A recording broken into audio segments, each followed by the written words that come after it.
verse 16 and 18 said, then he had received, so he got the 5 talents. Look at verse 16, 17, 18. They said, man, the dude he left the 5 talents with, watch this, he went and produced 5 more. I'm like, whoa. That's like getting 1 block of cheese from Focus Home. You get 2, you think you know. God blessing us this month. You got 2 apple juices? What?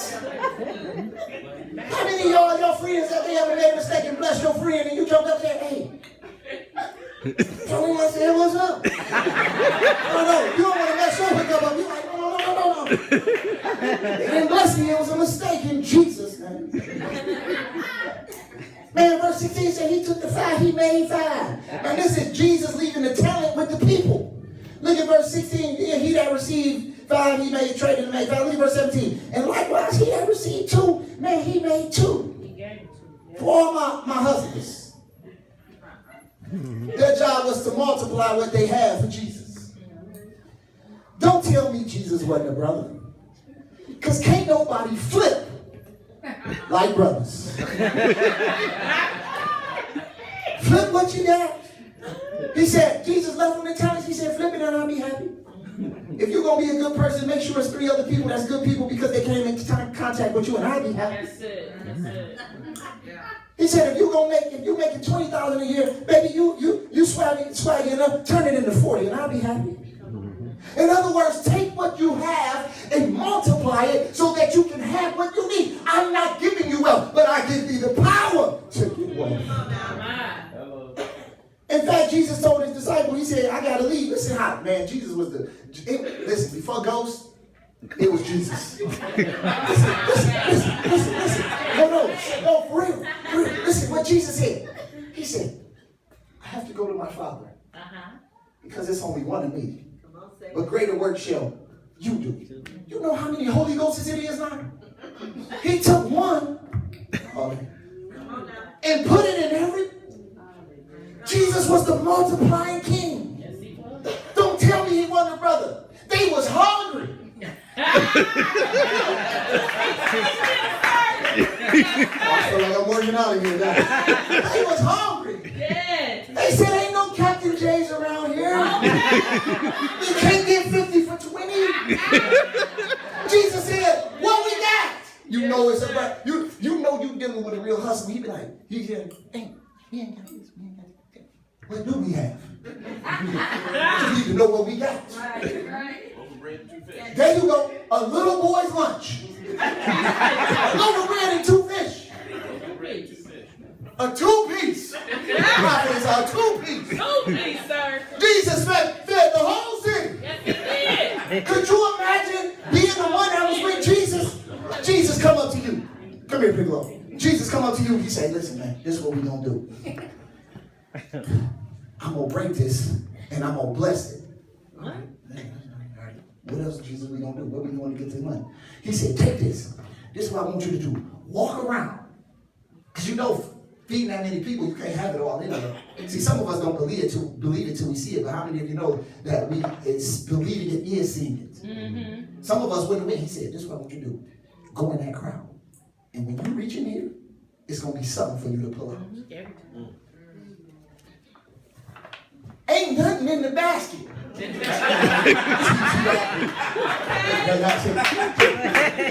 How many of y'all would have dropped out of church that day?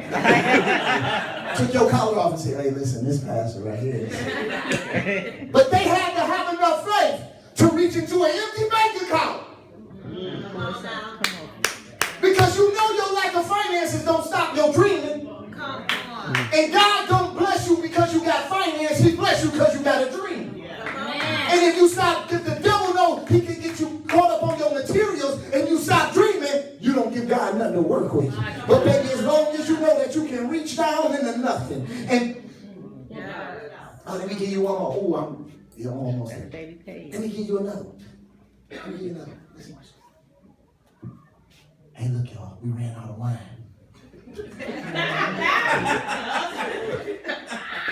And Jesus, this is mama. Hey, they ran out of wine. Jesus like, woman, I ain't even at work right now. That's what he said. Go back and read it. I ain't even at work. She so out cold. You know she was black. She didn't say nothing else to him. You know you got a black mama when they give you that. Because I know you're going to do what I told you to do. She look at his friends. She look at his friends.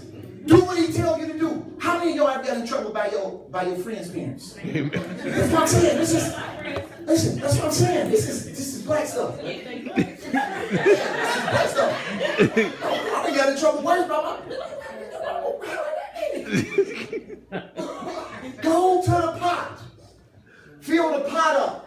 The pot that they defecate in. That they wash their hands in. We gonna die, Jesus. If they find out we feeding them toilet water, we gonna die. Bring them. The governor said, could you imagine how they was on anticipation when that governor said? I was like, is the back door open? He said, man, y'all saved the best for last. Could you imagine how cocky they was after that? They probably, yeah, we got it all over here. Put the sparkles in the bottles. Very much. Yes, sir. Jesus said, empty, pour yourself out into the next generation. These men turned 5 into 10. They turned 2 into 10. Now watch this. Let me give you Bible so you just won't think I'm just talking crazy. Genesis 1 and 2 said, be fruitful and multiply. 2 Timothy 2 and 2 said, teach others what you've heard so that you can multiply yourself within them. Acts 12, 2 and 4. But the word of the Lord continue and multiply. Genesis 16 and 10. Abraham, I will greatly multiply your descendants. Foxy Brown said 32 grams raw, chop it in half. And 16 coming time. We got 48 mosquito. Hold on a minute. Divide the problem by 4, subtracted by 8. We got the 16. Now add the other 2, the negative 3 and 2. The fire baby, they got something in common. They all know how to flip.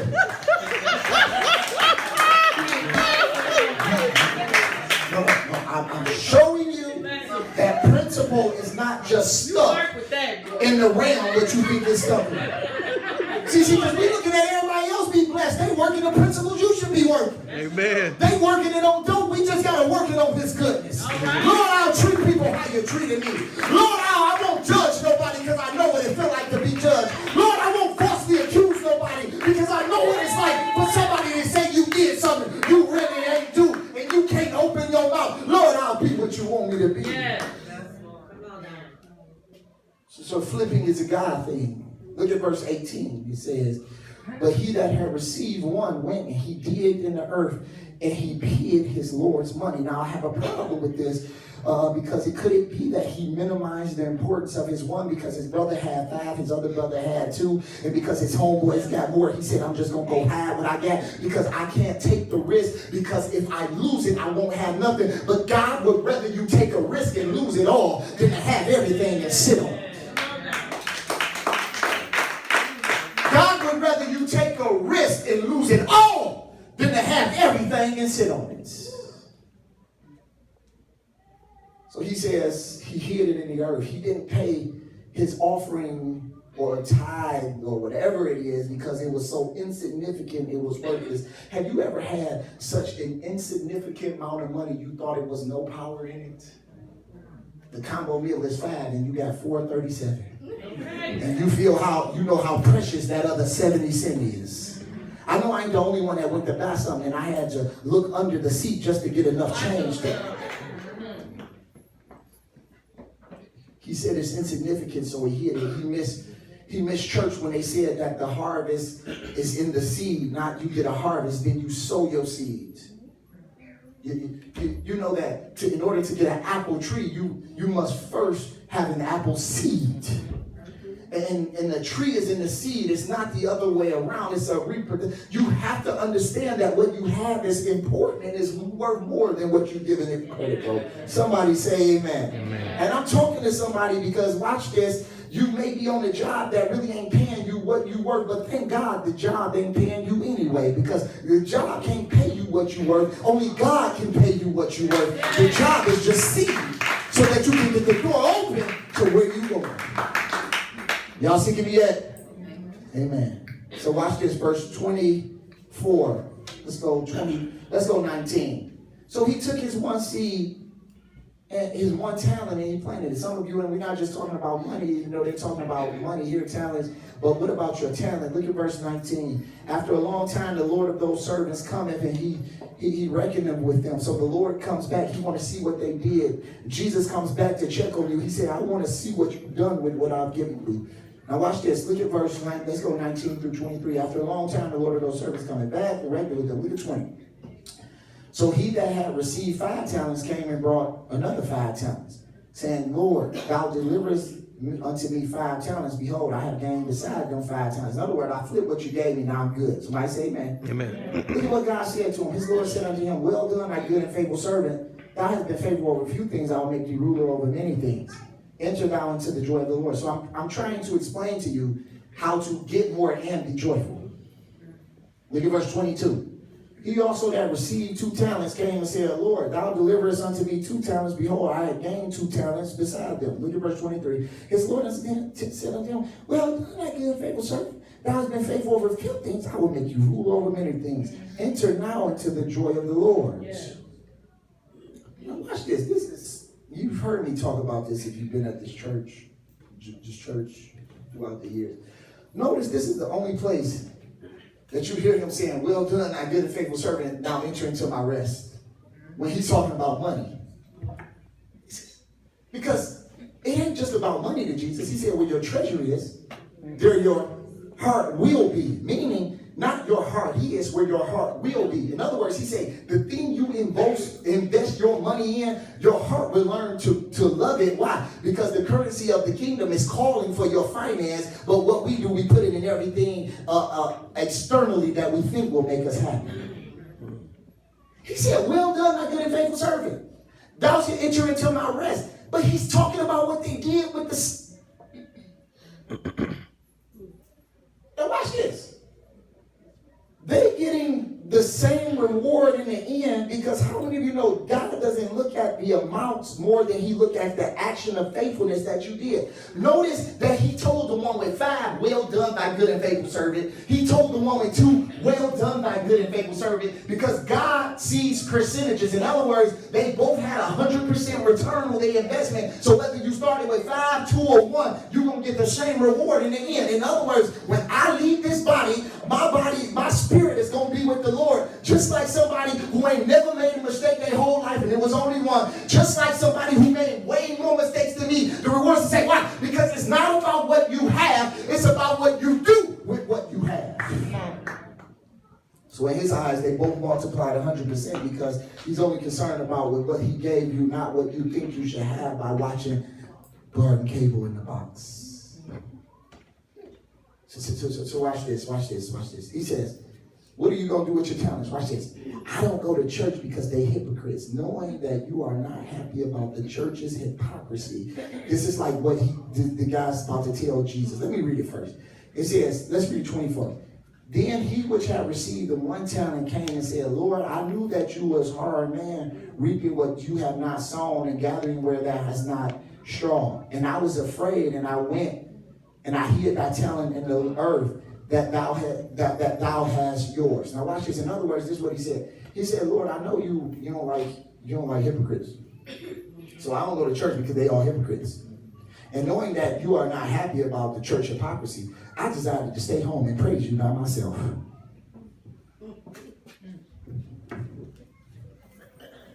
Lord, I know McDonald's don't like to get my order right. But I'm going to give them one more. He said, Lord, I know you are an angry God of the Old Testament, and even though you freely gave me my talents, you still mean, and so instead of taking a chance, I will play it safe. And I got a problem with this. Either he's stupid or he's lying. Because how can you tell a God that just gave you everything that he's so mean that you didn't want to mess it up so he can condemn you? But if I just gave you everything, why do you think I mean? Either you don't know me, but you got to know me because I trusted you with it. There got to be something that was going on that will make you sit on what you got so that you so scared to lose what you got. What are you doing? Look at verse 26, 27. Look how Jesus went. His Lord answered and said unto him, Thou wicked and slothful servant, Thou knewest I reap where I sow. You see how watch how he take his argument and use it against him. You knew I reap where I sowed, and I gather where I am not strong. Thou oughtest therefore have to put money on to my exchangers, and at my coming, then I have received my own with usury. He said, at least you could have did was put it in the bank. Watch this. Jesus never addresses the first part. He jumps right in. You wicked and you bad. He said, you did not do anything with your talent because you thought I was a hard servant. He said, man, you was lazy. Oh, wait. He said, so you use that excuse because you lazy? Now be honest, y'all. How many of y'all ever use an excuse to be lazy? I've been there, y'all. You ever knew you could press, but you used the excuse to be lazy? We all have. He says you didn't multiply your talent because you was lazy. He called him a sloth. Now, I'm not going to do this again, but last time I talked about a sloth, I'm going to give you a couple. Remember last time, y'all probably don't remember, I told you that if somebody call you out your name, they call you a bee or something like that, you can't really say nothing to them, but if they call you a sloth, you better fire them. You can say whatever you want, but if you call me a sloth, we don't have a problem. You know, sloths, they go look up a sloth. You know that some of them die because they're too lazy to shiver.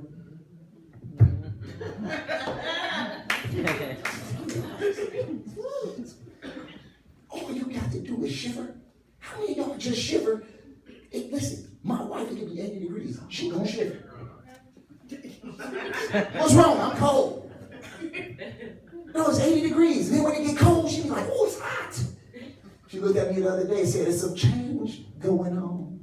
You know what I'm talking about? My mama, may it be 100 degrees now. She come down in her robe. She be like, oh, y'all hot. Nowhere beyond hot. We losing weight in this mug. You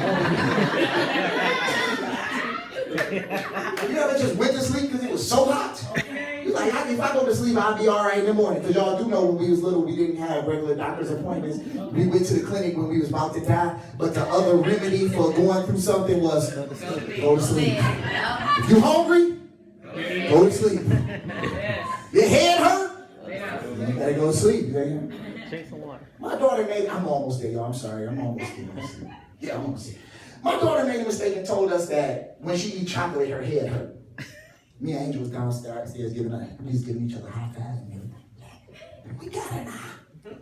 She's like, Daddy, can I get some chocolate ice cream? We both be like, no, because it makes your head hurt. She be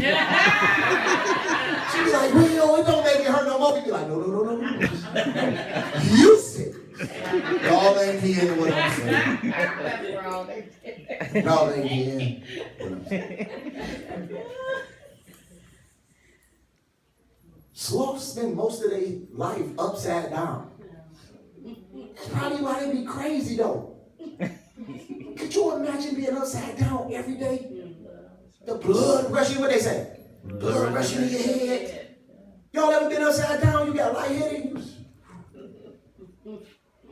See, that's how we do. He said, no. He said, the reason why you have an issue because you're a sloth. Because you're looking at what other people have, not considering what they're going through, and you're asking me for that. You're living life upside down, because if it was right side up, you would look at what they have and say they must have had to go through a lot of hell to get to. Sloths live. He said, man, you upside down. The Bible says that we have this treasure in earthen vessels. So what he did, he took his talent, he put it inside of him and said, I don't want to lose this little bit that I got, so I ain't going to step out and do nothing. The Bible says that when the Gideon armies of Gideon, they had to break the lamp. Let the light shine. Your light can't shine until your flesh has been broken. Sloths are slow, and they listen to what sloths eat, y'all. They eat bacteria that grow in their fur because they don't move enough. What you talk about being resourceful? It was like, wow, that's nasty. I got a daughter that's 11. If I go in her room right now, watch this, Michelle, because your OCD. She a sloth. She probably got a combo meal under her bed. I don't know if she eating off of it, but she's moving into that sloth realm. Angel came upstairs the other day. She was like, what's wrong? You know, when people get in trouble in the house, I ain't gonna lie. I can't be happy because it ain't me. Baby, what's wrong? She's like, this was in Hope's room. I told her don't eat in that room, and I was downstairs. Yes, sir. Hey. Want to go to the movies, baby? Come on, I ain't the only man that know it's good when your woman mad at somebody else. Amen. Amen. You know, sloths, they're most vulnerable when they go use the bathroom. This is all facts. Because they don't move, so they behind legs are not strong and developed, so they be crawling. And they said if they get out the tree only to use the bathroom. Some of y'all have been in that phase in y'all life where you only came out for food. Yes, sir. So they said that sloths, they're susceptible to being eaten because if somebody attack them, they can't move. They're so focused on what somebody else got, they don't develop what they got. And then when the enemy comes, he can knock them off their square and drive them deeper into depression because they didn't spend time getting their muscles together. They just looked at the eagle and said, I wish I could fly like that. Not knowing that eagle lost his babies because the snakes ate his babies. And then in order for that eagle to learn how to fly, the mama had to push the eagle out of the nest at a high altitude that said, you either gonna fly or you gonna die. So the sloth looking at the eagle and not developing himself, and now he's in danger.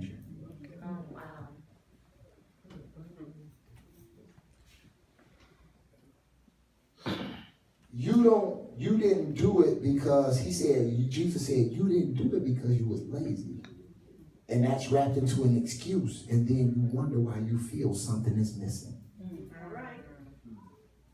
The key to life, verse 27 through 29, and I'm done, I promise you. He said, thou oughtest have therefore put the money into the bank. He said, even though you ain't got money, don't mean your credit can't be good.